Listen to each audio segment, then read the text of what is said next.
बड़ी खबर यह है कि संसद में विपक्षी नेताओं से प्रधानमंत्री मोदी ने मुलाकात की है। स्पीकर के कमरे में दोनों सदनों के फ्लोर लीडर से मुलाकात हुई।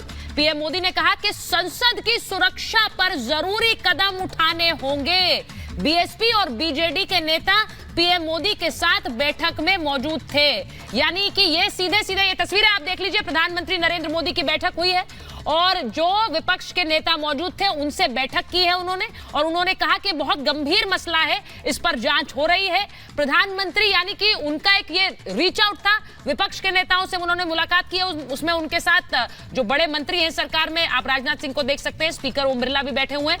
ये मुलाकात हुई है प्रधानमंत्री की, न सिर्फ अपने मंत्रियों के साथ उन्होंने बैठक की है बल्कि विपक्ष के नेताओं के साथ भी बैठक की है, यानी 2 बैठकें हुई हैं। मैं इसी पर आ रही हूं। जो बात बार बार कही मलुक जी, ये जो बात प्रधानमंत्री ने अभी की, उन्होंने बैठक की है, उसमें जो विपक्ष के सांसद थे उनसे मुलाकात की, जिसमें बीजेडी और बीएसपी भी थी।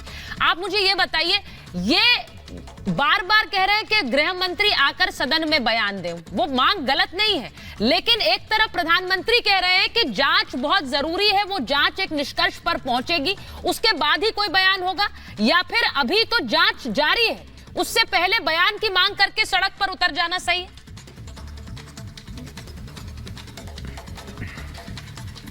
देखिए, जो मुझे लगता है, देश की संसद या देश पे इतना बड़ा एक कठोरघात हुआ जिससे विदेश में बैठे हुए विदेशी ताकतें जो देश को तोड़ना चाहती हैं उनकी हिम्मत बढ़ेगी। जो उग्रवादी बाहर बैठे हैं वो देखते हैं देश आज मजबूत हो रहा है, उनकी रूह कांपती है, उनकी हिम्मत बढ़ेगी। ऐसी घटना के बाद केवल मात्र सिक्योरिटी पे बात होनी चाहिए कि 2001 में जो हाई पावर कमेटी बनी थी सिक्योरिटी से संबंधित, उसकी जो रिपोर्ट आई थी वो कंप्लायंस हुई कि नहीं हुई। 2004 से 2014 तक यूपीए की सरकार थी, कंप्लायंस क्यों नहीं हुई? और 14 के बाद में 23 तक अभी एनडीए की सरकार है, कंप्लायंस क्यों नहीं हुई? उसको तो कहते नहीं, कहेंगे आके सदन में जवाब दें, सदन में चर्चा करें।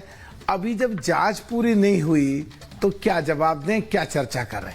हमारी मौत नजदीक से निकली है, हम लोग इतने डर गए थे, हमारे सामने कोई रास्ता नहीं था कि इसे पकड़ लो कहीं ये वेपन ना चला दे।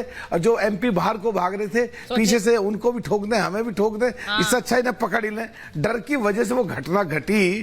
और ऐसी स्थिति में अगर जो जहां विरोध हो रहा है और अभी जो मिमिक्री की बात हो रही है, केवल सोचना ये है कि अगर इतना गंभीर मुद्दा है कि इतिहास में इतने एमपी कभी सस्पेंड नहीं हुए और तुम इतने सीरियस हो अंदर भी, और इतने सीरियस हो देश की संसद पे जो हमला हुआ उस पर भी, और इतने सीरियस हो कि बाबा साहब ने जो संविधान लिखा उस संविधान के दायरे में जो संसद के बारे में होना चाहिए, और बाहर आके तुम मजाक कर रहे हो, मिमिक्री कर रहे हो।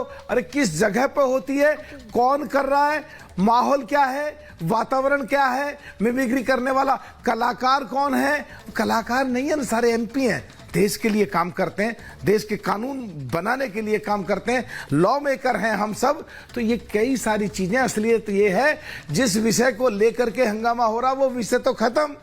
2024 के चुनाव पे लग रहे हैं कौन किसको बदनाम कर दे, कौन किसको घेर ले, बहुत बड़ी बात कर रहे हैं, कौन किसकी मिमिक्री कर दे। बात तो ये है एक्चुअली, वो तो पीछे रह गया राजीव जी।